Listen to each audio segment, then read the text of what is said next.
Tokyo est la ville des superlatifs. Vibrante d'énergie, cette mégapole est la plus densément peuplée au monde. La capitale du Japon compte plus de 13 millions de citadins avec 5000 habitants au kilomètre carré. Cette cité ultramoderne est l'une des plus performantes et dynamiques de la planète. Des forêts de gratte-ciel, des parcs immenses, de gigantesques centres commerciaux, des îles artificielles. Difficile d'imaginer que la ville fut rasée lors de tremblements de terre, entièrement brûlée plusieurs fois, ravagée par les bombardements pendant la Seconde Guerre mondiale. Mais après chaque catastrophe, Tokyo a su renaître de ses cendres, encore plus conquérante. Bienvenue dans la ville Phénix.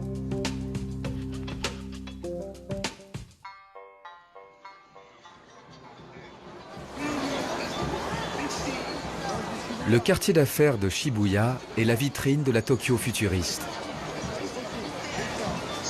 Des écrans géants encerclent l'un des carrefours les plus célèbres du monde, le Shibuya Crossing. Tout est réglé comme sur du papier à musique. Les partitions s'écrivent sur les passages piétons. D'abord, il y a le lent balai des voitures. Mais lorsque le signal passe au vert, les piétons se lancent à l'assaut du croisement.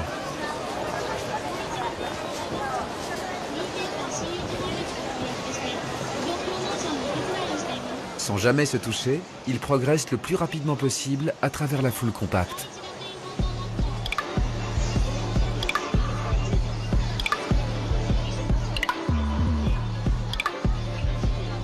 Il faut faire vite, car les piétons n'ont que 55 secondes pour passer de l'autre côté.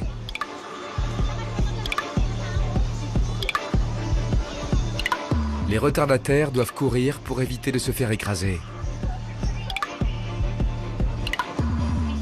Puis, sans état d'âme, les voitures reprennent possession de l'asphalte.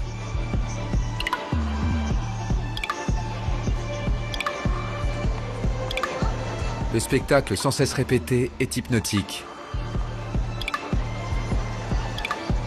Le croisement de Shibuya est l'un des endroits les plus filmés au monde. Plus de 2 millions de Japonais le traversent chaque jour.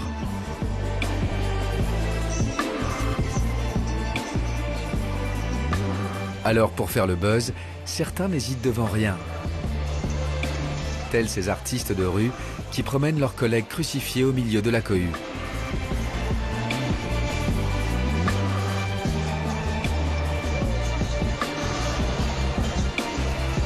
La station de Shibuya déverse son flot de voyageurs. Des businessmen, banlieusards et fêtards qui viennent profiter des centaines de restaurants et de bars du quartier. Les clients de certains établissements préfèrent rester discrets. Ils ne fréquentent pas les salles de jeux vidéo, mais des salles de pachinko, un passe-temps très japonais entre flippers électroniques et machines à sous. Les premières machines importées de Chicago apparurent dans les années 1920. Il s'agit d'insérer des billes de métal à la bonne vitesse dans le flipper afin de réaliser le plus de points possible pour obtenir encore plus de billes. Les jeux d'argent sont théoriquement interdits au Japon. Mais on peut toujours échanger les billes gagnées contre de l'argent. C'est une économie souterraine pour la majeure partie, car les pachinko sont contrôlés par la mafia japonaise, les yakuza. C'est d'ailleurs pour cela qu'il est impossible de filmer à l'intérieur de ces établissements. Le jeu est un véritable fléau au Japon, mais aussi une industrie prospère qui se hisse au 3e rang de l'économie des loisirs, derrière la restauration et le tourisme.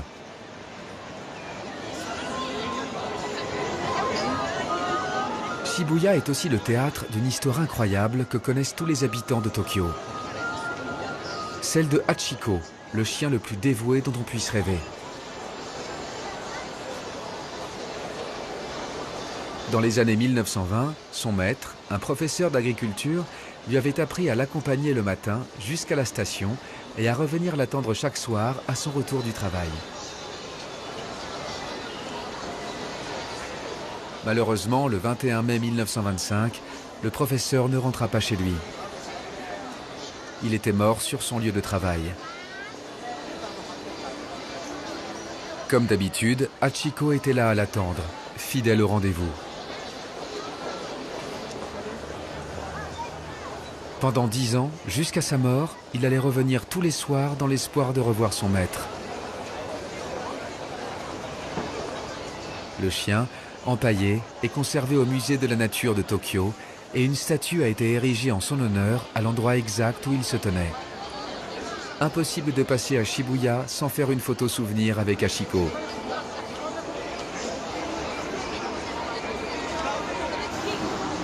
Ce portail coloré marque l'entrée de Takeshita-dori, la rue la plus branchée de la capitale.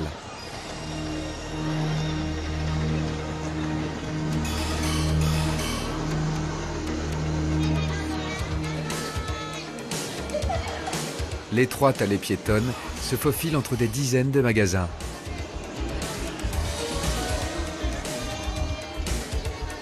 La foule est compacte. C'est le point de rendez-vous des ados branchés qui viennent chercher le dernier accessoire à la mode et enrichir leur garde-robe. Magasins vintage, t-shirts collector, sur 400 mètres de long, la rue Takeshita-dori est un incubateur de tendances qui inspire les jeunes japonais.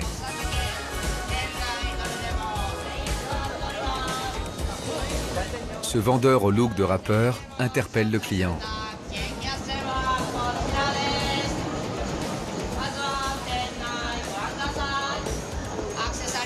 La concurrence est rude. Le culte de la mode et la frénésie de consommation font partie du quotidien des Tokyoïtes. Le but est, avant tout, de se démarquer des autres en adoptant les dernières tenues dans le vent. À Takeshita-dori, c'est l'exubérance de style et un certain goût pour la fantaisie qui attirent les nombreux touristes.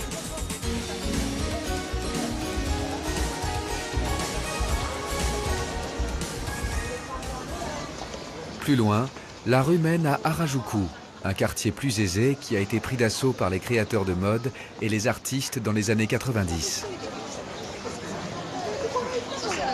Ici, on prend son temps pour découvrir ces charmantes petites rues tranquilles, loin de la foule de Takeshita-dori.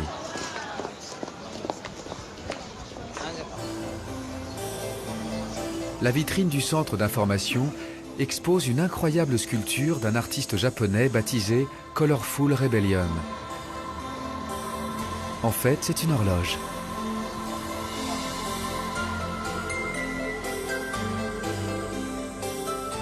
Cette composition colorée et délirante d'objets en plastique venus de notre jeunesse exprime bien l'état d'esprit particulier de ce quartier.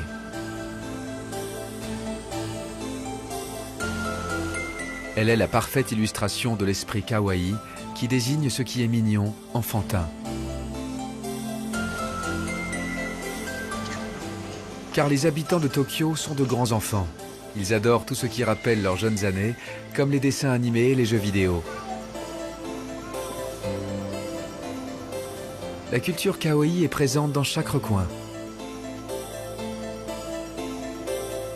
Dans cette petite impasse perdue, un lapin en bronze tout droit sorti d'Alice au pays des merveilles nargue les promeneurs.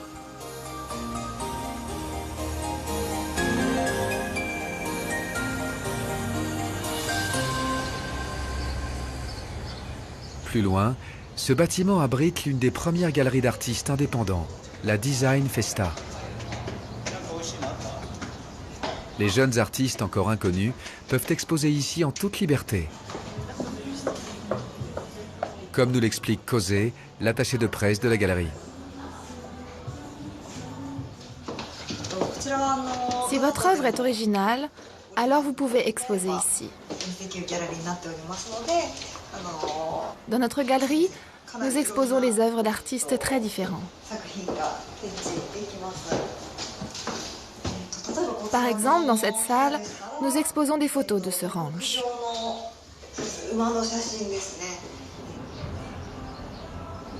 Depuis plus de 20 ans, ce lieu rassemble les dernières tendances en matière de peinture, de photographie et de mode.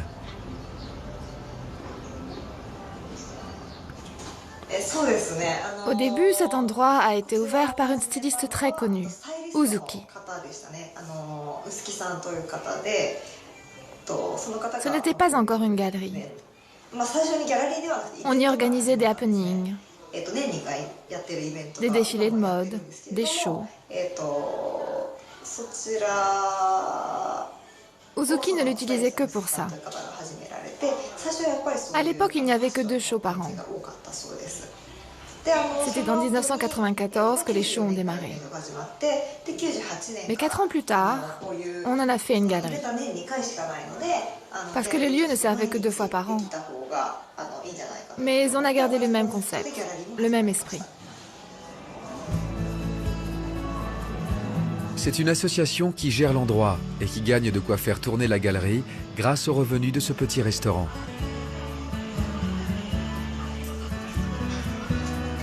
Peut-être que la future star des mangas est parmi ses clients.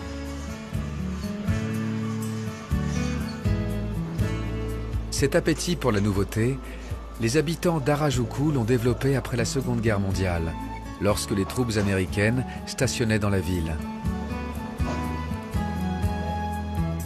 Ils y avaient installé un quartier d'habitation pour les soldats, surnommé Washington Heights.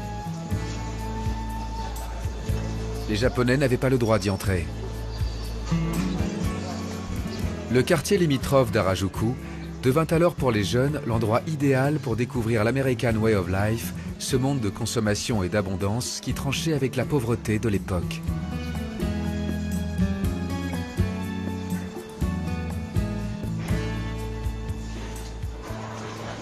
Plus au sud, voici Omotesando, les Champs-Élysées de Tokyo, avec ses restaurants et ses magasins chics.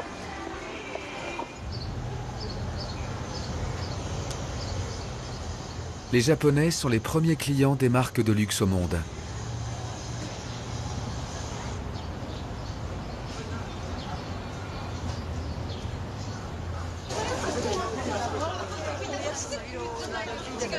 À l'origine, Tokyo était un village de pêcheurs appelé Edo. Les shoguns en firent leur capitale au XVe siècle. Ce n'est qu'à la fin du XIXe siècle qu'elle prit le nom de Tokyo, la capitale de l'Est. Le quartier d'Asakusa nous plonge dans cet univers médiéval, le temps mythique des samouraïs. Le long de cette rue commerçante, la ville a su préserver un peu de son histoire. Cette allée très animée, délimitée par 2 portes sacrées, mène à l'un des plus anciens et des plus importants temples bouddhistes du Japon. À l'entrée de ce quartier historique, voici la Kaminarimon, la porte de la foudre. C'est une survivante. Cette immense structure en bois a été construite en 941. Elle a brûlé plusieurs fois. L'actuelle date de 1960. Les touristes se pressent pour se prendre en photo devant le Chōchin, l'imposante lanterne de papier de 3,5 mètres de circonférence et qui pèse 670 kg. La base métallique renferme une sculpture de dragon. Il suffit de la toucher et de faire un vœu pour s'attirer la chance.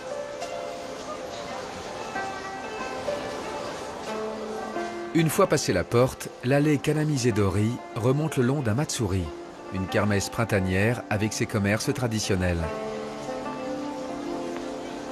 Il paraît qu'ici, les dieux favorisent les bonnes affaires. À l'époque médiévale, on vendait plutôt des cerfs-volants et des jouets pour les enfants. Aujourd'hui, sur les stands, en plus des masques de Pikachu et des perruques de geisha, on trouve des spécialités culinaires comme les mochi. De succulents gâteaux de riz ou des biscuits fourrés à la pâte de haricots rouges, fabriqués par un robot avec une précision toute japonaise.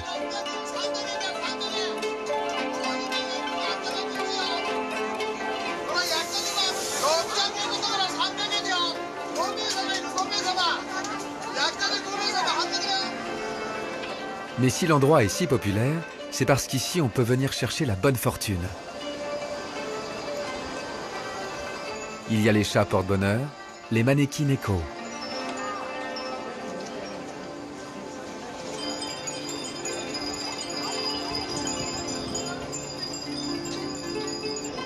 Dans ce magasin, on vend des daruma. Ces figurines peintes, rondes, sans bras ni jambes, ont la réputation de réaliser les vœux qui sont inscrits dessus. On peint l'un des yeux au moment où l'on fait le vœu et on peint l'autre lorsque celui-ci s'est réalisé. Les darumas sont très populaires. Chaque famille en possède et attend patiemment que leurs souhaits se concrétisent un jour. Avec ses 3 lanternes, la porte de la maison du trésor marque le bout de la rue commerçante. Elle fut édifiée à la fin du Xe siècle et complètement détruite par un bombardement en 1945. Elle a été magnifiquement restaurée depuis.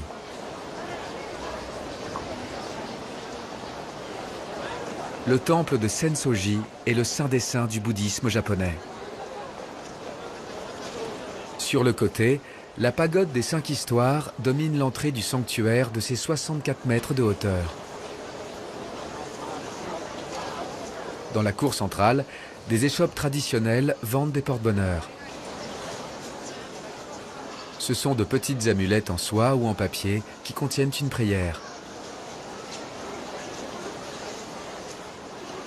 On peut également acheter des incantations divinatoires, écrites sur des bandes de papier que l'on tire au hasard. Si la prédiction est bonne, le croyant recevra santé et bonne fortune. Si elle est mauvaise, il faut alors nouer le bout de papier près du sanctuaire pour conjurer le mauvais sort. Les Japonais sont très superstitieux et croient fermement au pouvoir des esprits et des fantômes. Sur le parvis, trône un énorme brûleur à parfum en fonte. Les fidèles viennent y allumer des bâtons d'encens dont ils rabattent la fumée sur eux. On dit que si elle atteint une partie du corps qui est malade, la guérison est assurée. Juste en face se dresse le temple de la déesse de la miséricorde.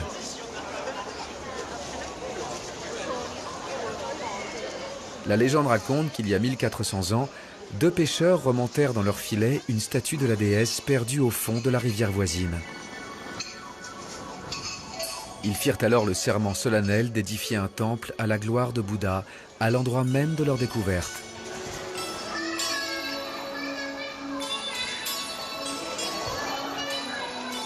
Depuis plus de 1000 ans, ce sanctuaire est l'endroit le plus sacré de la ville. Mais Asakusa est aussi connu pour avoir été le quartier chaud de l'ancienne Tokyo.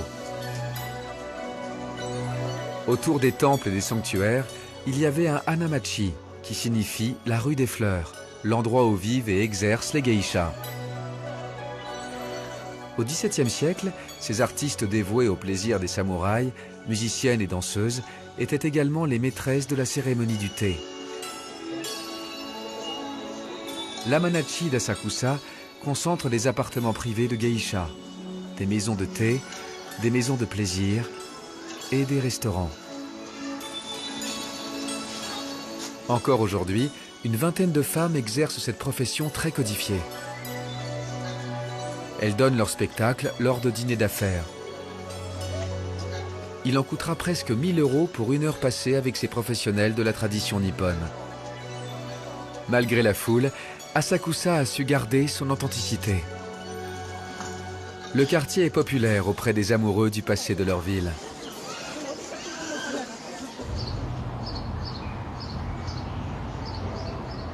En plein centre de Tokyo, encerclé d'une forêt d'immeubles, le Kokyo est un ensemble de parcs et de jardins qui dissimule le palais impérial.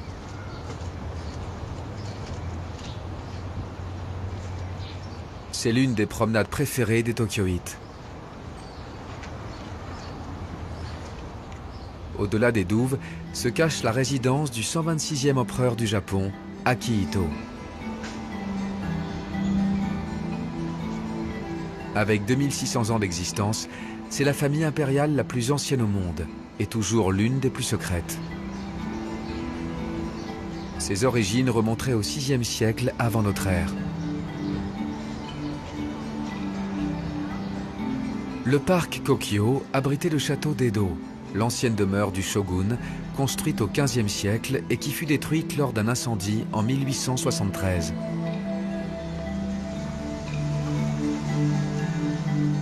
Mais il reste encore quelques vestiges de cette époque, comme ces élégants bâtiments blancs aux toits de tuiles anthracites, ou cette tour de 3 étages aux lignes épurées, dont l'architecture ressemble beaucoup au château original.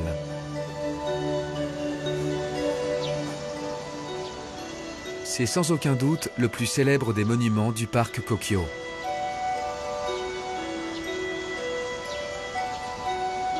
Les visiteurs peuvent également admirer les tours de guet qui se dressent au-dessus des douves.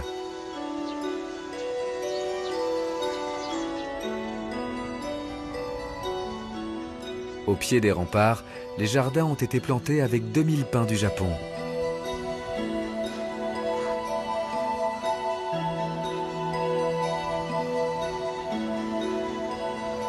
Dans les fossés, des hérons et des canards barbotent en toute tranquillité.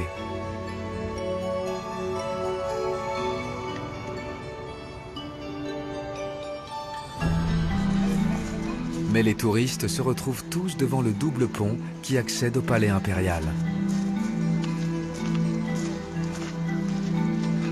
L'entrée est bien gardée. L'empereur Akihito, la princesse Michiko et leurs enfants vivent dans le palais impérial édifié en 1888, puis détruit durant la Seconde Guerre mondiale pour être finalement reconstruit en 1968. C'est un bâtiment moderne qui se trouve juste derrière cette tour de garde et demeure invisible depuis l'extérieur du parc. Il n'est ouvert au public que 2 jours par an, lors de l'anniversaire de l'empereur et pour le Nouvel An.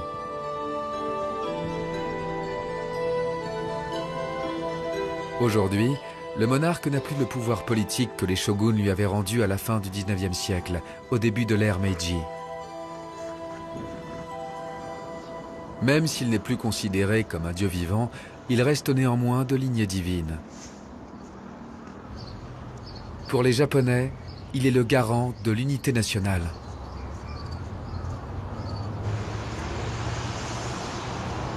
Aujourd'hui, le centre du pouvoir se trouve à Nishishinjuku, un quartier ultramoderne sorti de terre au début des années 2000.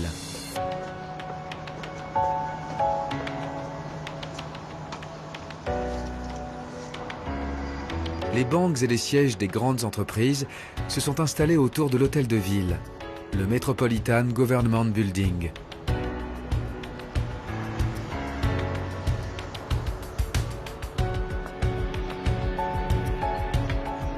Ce bâtiment imposant, avec ses 2 tours jumelles impressionnantes de 48 étages, a été achevé en 2006. Il est l'emblème de la nouvelle Tokyo. Depuis les salons panoramiques en haut des tours, la vue est imprenable.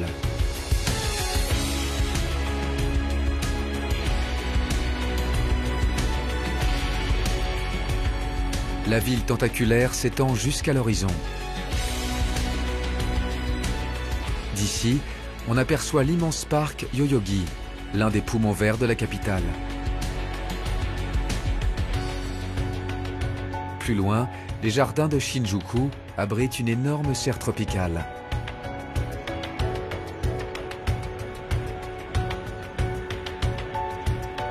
Tokyo est en perpétuelle mutation.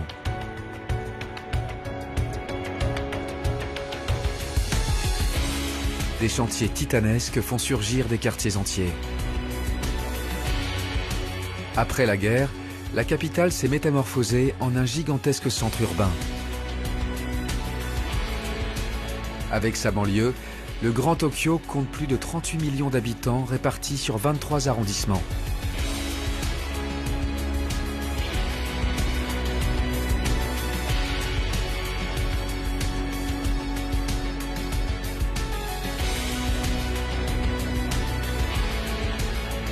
Nichés entre les bretelles d'autoroute, on trouve encore quelques temples bouddhistes perdus au milieu des buildings.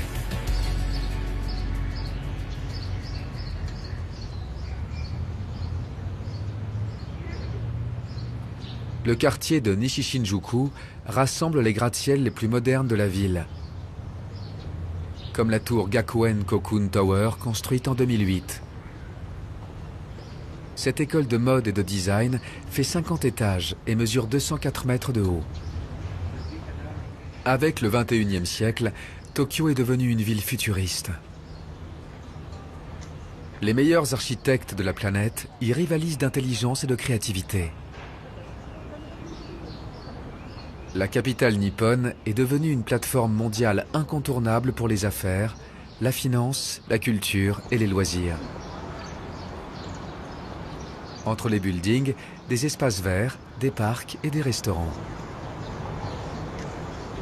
C'est là que se retrouvent les salarymen, les employés des grandes corporations, pour profiter de leurs courtes pauses. Au pays du quasi-plein emploi, les sociétés embauchent les jeunes diplômés à la sortie de l'université. Beaucoup feront toute leur carrière dans la même entreprise, même si ce système d'emploi à vie montre quelques signes d'essoufflement.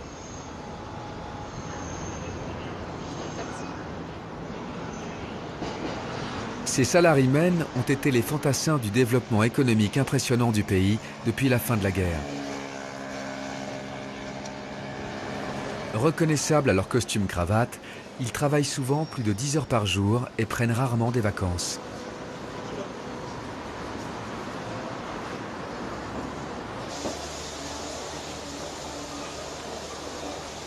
Au pied des tours jumelles de l'hôtel de ville se tient un festival où le bœuf est mis à l'honneur.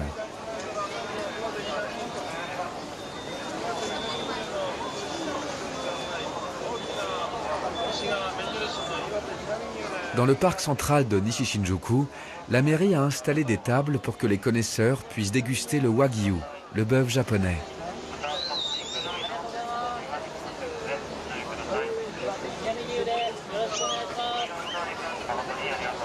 À l'origine élevée pour les travaux des champs, les bêtes sont aujourd'hui engraissées pour donner l'une des meilleures viandes au monde.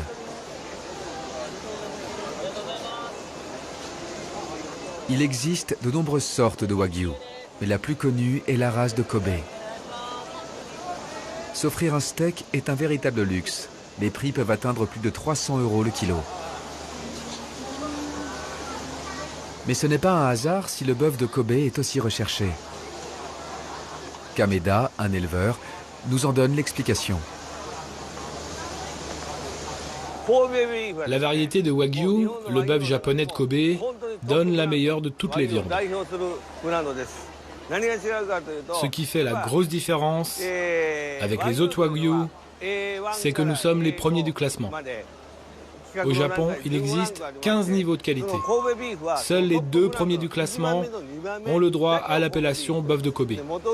Nos bœufs sont tous des Tajima Ushi, le plus renommé du Japon.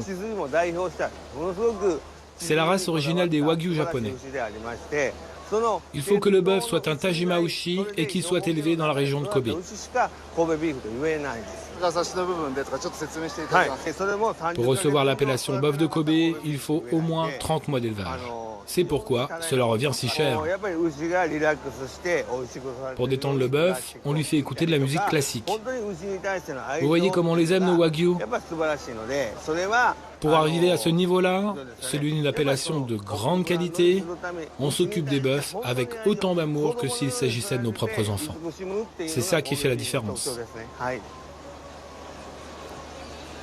Au Japon, il existe 15 niveaux de qualité. Chaque éleveur a son petit secret. Certains Wagyu ont droit à des massages avec de la bière, pendant que d'autres écoutent la 5e symphonie de Beethoven. Le bœuf de Kobe a une vraie vie de nabab avant de finir dans nos assiettes. Mais pas besoin de casser sa tirelire pour s'offrir cette viande délicate. Sur les stands, on propose des gyudon pour la modique somme de 5 €.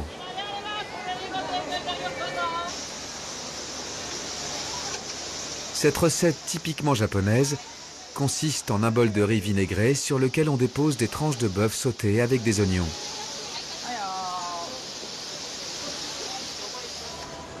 Un véritable festin pour les Tokyoïtes qui en profitent pour déjeuner entre amis ou voisins.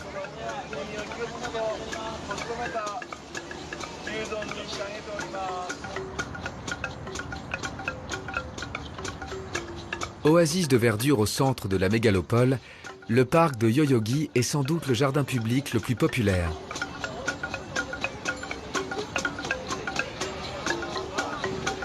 Il est apprécié par les habitants de la ville qui se retrouvent ici le week-end pour se relaxer, faire du sport et jouer de la musique.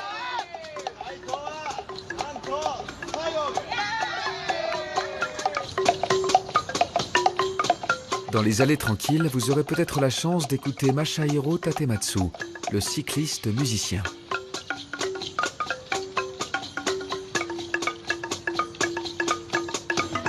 Il trimballe tous ses instruments sur son vélo et s'arrête où bon lui semble. C'est un orchestre à lui tout seul. Il joue du xylophone, des cymbales, du tambourin, des castagnettes et même de l'orgue à pouce. Sa musique joyeuse et printanière nécessite une synchronisation parfaite.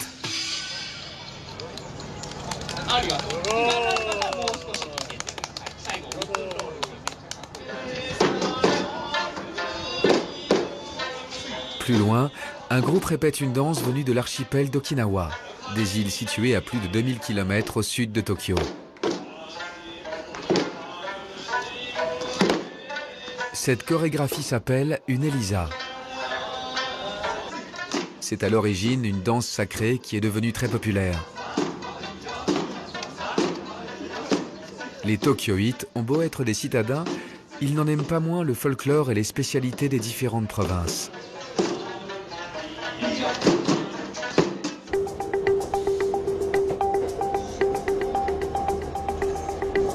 Le métro parcourt 370 km et compte 290 stations.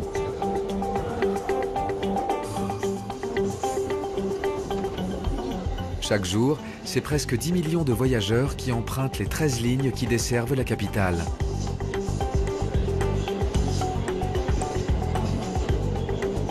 Les temps de trajet sont très longs. Il faut 1 heure pour faire le tour du centre-ville.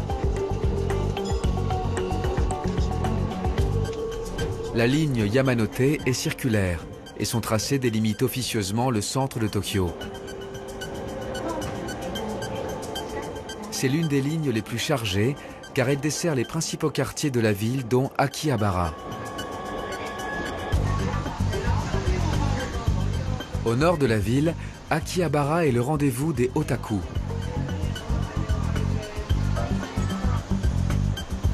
Ce terme désigne ceux qui consacrent tout leur temps et leur argent à leur passion comme les jeux vidéo, leur chanteuse préférée, la lecture des mangas ou la collection de figurines. Akihabara est leur caverne d'Ali Baba.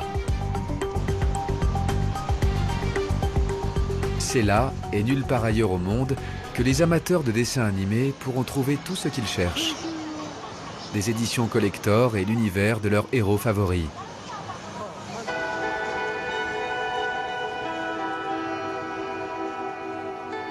Les mangas, littéralement dessins grotesques, sont des bandes dessinées typiquement japonaises. Mais leur origine est très ancienne. Il y a 1400 ans, on utilisait des rouleaux de bambou sur lesquels étaient peints des histoires avec des images et du texte. Après la Seconde Guerre mondiale, sous l'influence des comics américains, les personnages des mangas deviennent des super-héros.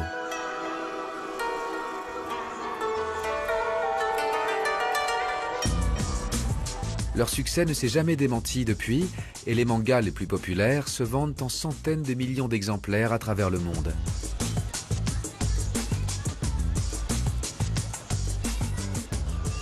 Dans les magasins d'Akihabara, les otaku recherchent aussi les héroïnes ultra sexy des mangas pour adultes.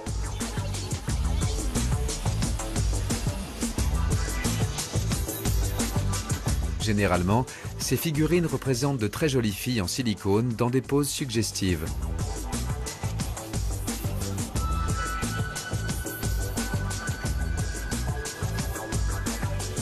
Ces poupées peuvent coûter plusieurs centaines d'euros.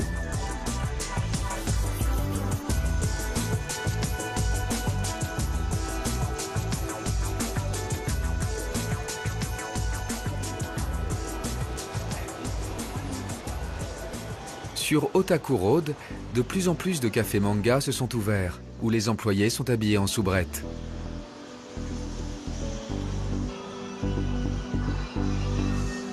Les hôtesses rabattent des clients dans la rue. Ils pourront choisir la serveuse de leur choix dans une liste et d'après photo. Certains de ces clubs proposent également aux clients de faire la sieste avec l'une d'entre elles. En tout bien tout honneur, bien sûr, car il s'agit de payer pour un peu de chaleur humaine et de réconfort dans cette ville où la solitude est un véritable fléau.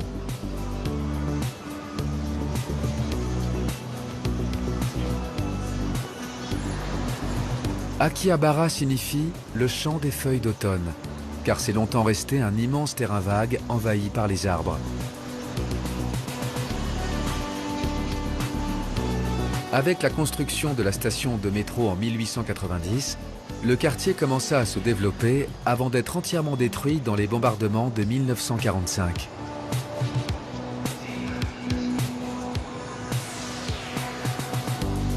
Avec la reconstruction, les étudiants de Tokyo s'installèrent ici pour ouvrir des petits magasins d'électronique. Ils revendaient des radios et des appareils d'électroménager qui provenaient des surplus de l'armée américaine. Ces petites échoppes subsistent encore dans les ruelles proches de la gare. C'est alors qu'Akihabara devint Akiba, la ville électrique. Ce quartier a été le point de départ de la Tokyo moderne.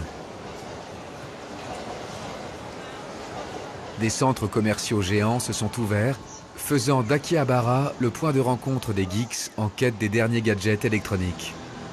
Avec son atmosphère survoltée et son architecture futuriste, c'est un quartier incontournable de Tokyo.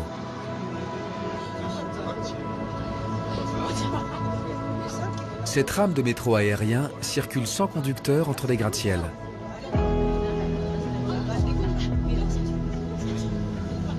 Lancée en 1995, cette ligne est entièrement automatisée.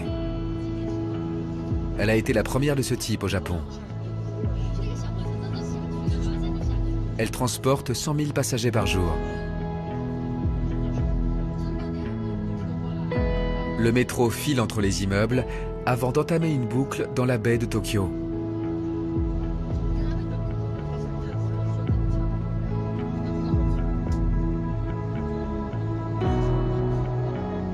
Installé à l'avant de la rame, on a l'impression d'être dans un film de science-fiction.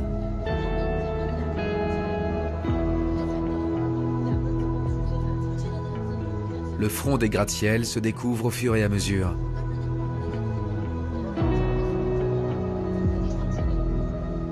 Pour le prix d'un ticket, le spectacle est garanti.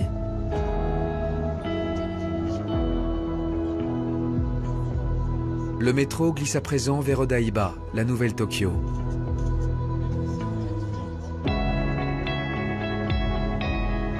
Là aussi, la ville est en pleine mutation.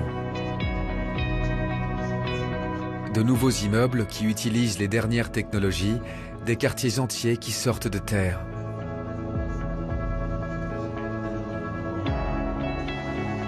Odaiba est une île artificielle. Et encore une fois, le passé rattrape le futur. À l'origine, Odaiba, qui signifie forteresse, fut construite par le shogun de Tokyo en 1853. Il fit bâtir 4 îles avec des fortins pour protéger la baie. Dans les années 70, le gouvernement décide de lancer des projets urbains pharaoniques. L'île du shogun en fait partie. Aujourd'hui, Odaiba mesure 6 km². Les immeubles ont poussé comme des champignons. Pour autant, l'urbanisme reste moderne et harmonieux. Cet ensemble architectural abrite la chaîne de télévision Fuji. Le bâtiment a été conçu par Kenzo Tange, un célèbre architecte japonais, disciple de Le Corbusier.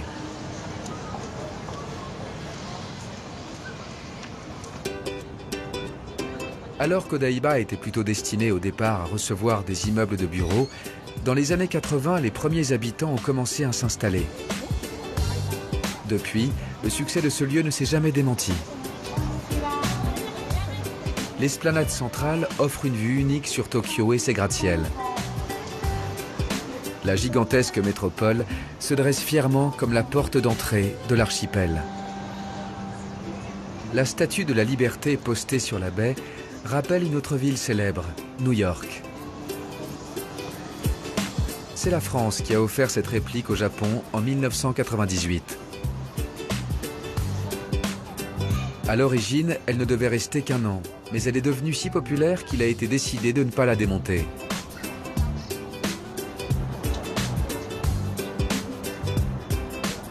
Le pont arc-en-ciel, le Rainbow Bridge, enjambe élégamment la baie de Tokyo. Il mesure 570 mètres de long et porte une autoroute, une nationale et une ligne de métro. Les deux arches élancées qui le soutiennent sont une véritable prouesse technique. Le Rainbow Bridge est l'un des emblèmes de la ville. En 1996, la mairie de Tokyo autorisa la construction de centres commerciaux et de parcs d'attractions sur l'île.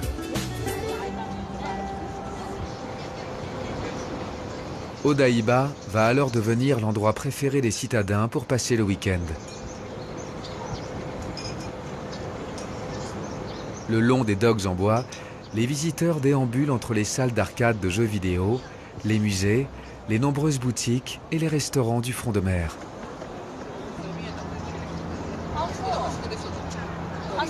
Des écoliers venus de province ont droit à une journée de divertissement dans une rigueur toute japonaise.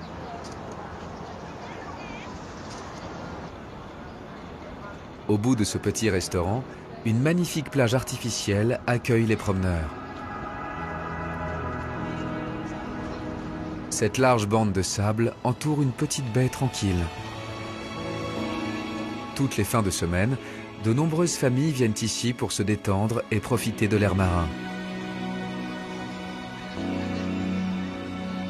Il est presque incongru de voir ce véliplanchiste glisser tranquillement sur l'eau au cœur de cette mégapole.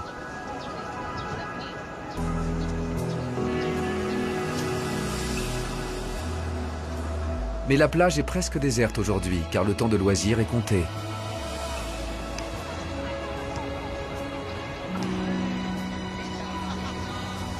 Une partie de ballon, des mariés qui posent pour la postérité, un moment de détente en famille, et il faut déjà rejoindre la grande ville.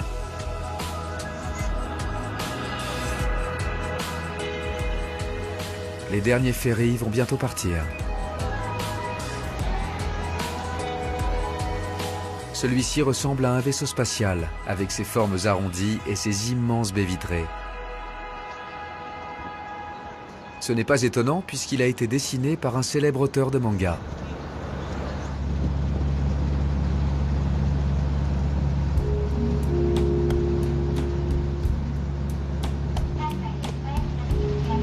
La traversée de la baie est une courte croisière très populaire.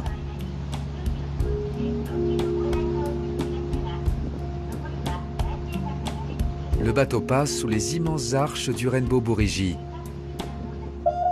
avant de retrouver l'énergie vibrante de la cité.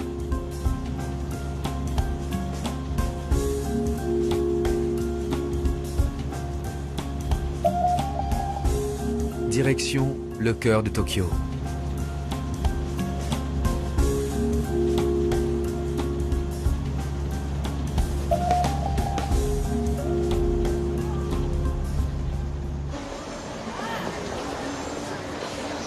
Des écrans géants, des centaines d'enseignes lumineuses.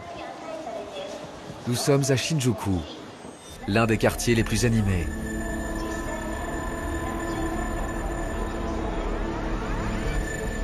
Depuis la terrasse du cinéma, apparaît un Godzilla géant et menaçant. Ce monstre emblématique du cinéma catastrophe japonais est une créature antidiluvienne qui, irradiée par les essais nucléaires, décide de se venger en détruisant tout sur son passage. La thématique du cataclysme, qui finit toujours par s'abattre sur la capitale, est directement inspirée des différentes catastrophes qui ont secoué Tokyo. Mais la ville a toujours su renaître de ses cendres. La station de Shinjuku est la plus grande au monde. Elle compte une dizaine d'étages et abrite des centres commerciaux et même des jardins d'enfants perchés en haut des immeubles. Chaque jour, plus d'1 million de voyageurs transitent par ce nœud ferroviaire où se croisent la plupart des lignes de métro. Le soir, on retrouve les salarymen. Ils se rejoignent ici pour passer un moment de détente avec leurs collègues, avant de rentrer chez eux, de l'autre côté de la ville, parfois à plus de 2 heures de transport.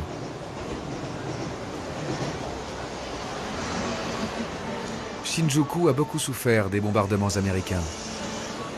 Cachés en bas des lignes des métros aériens, ces petites rues étroites et tortueuses sont les seuls vestiges du quartier tel qu'il était avant la guerre.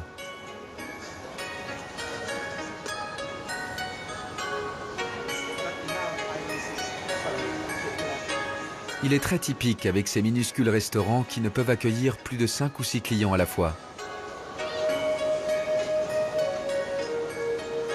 Chaque établissement a ses habitués, parmi lesquels des artistes, des cinéastes et des célébrités qui en ont fait leur lieu de prédilection. L'atmosphère y est plus authentique et conviviale et la cuisine savoureuse. Une fois rassasiés, les salariés en goguette se dirigent vers Kabukicho, un autre quartier chaud de Tokyo. C'est là que Shinjuku s'anime à la tombée du jour.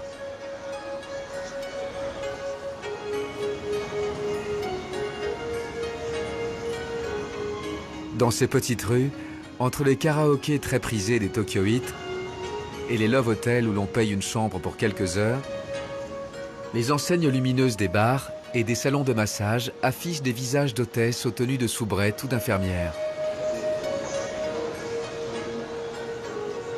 La prostitution est interdite au Japon. Mais il est courant pour les hommes de se faire aborder dans la rue par une entraîneuse. Les activités illégales se passent à l'abri des regards et sous le contrôle, cette fois encore, des yakuza, qui détiendraient plus d'une centaine d'établissements dans ce quartier. Plus de 1000 de leurs hommes quadrilleraient ce petit territoire de quelques pâtés de maisons seulement.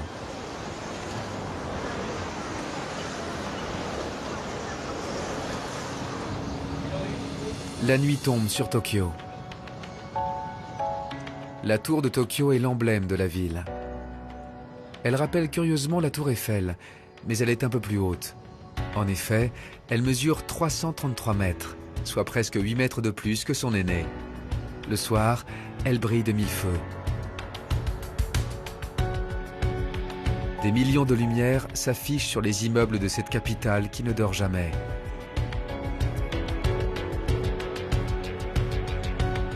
Cette mégapole est un miracle, né de la volonté d'un peuple qui a toujours su se relever et progresser.